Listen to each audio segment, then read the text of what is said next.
நிதி ஆதாரம் இல்லைன்னு சொல்லி தான் செவிலியருக்கு வேலை நிரந்தரம் பண்ணல, இடைநிலை ஆசிரியர்களுக்கு வேலை நிரந்தரம் பண்ணல, டிஆர்பி எக்ஸாம் எழுதிட்டு காத்துக்கிறவனுக்கு வேலை நிரந்தரம் பண்ணல, மருத்துவர்களுக்கு வேலை நிரந்தரம் பண்ணல, ஊரக வளர்ச்சித்துறையில இருக்கிறவங்களுக்கு வேலை நிரந்தரம் பண்ணல. அத்தனை பேரை நீங்க தெருவில் இறங்கி பசி பட்டின உண்ணாவிரதம் கடந்து செத்து போறான், போராடிட்டு இருக்கிறான் தொடர்ந்து.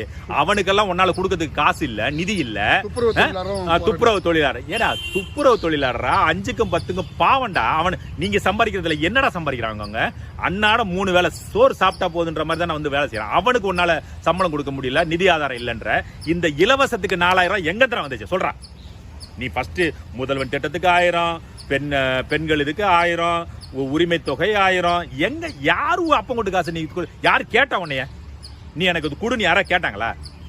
டேய், எங்களுக்கு இந்த வரியை உயர்த்தி வச்சுக்கிற, சொத்து வரி, மின்சார வரி, தண்ணி வரி, என்ன ஊர்ல தொழில் வரி, என்னென்ன வரியெல்லாம் ஏத்தணுமா ஏத்திய ஒருத்தன் கழுத்தை நெரிச்சு சாவடிக்கிறீங்கடா. அவன் வரி கட்ட முடியாம செத்துட்டு இருக்காங்கடா.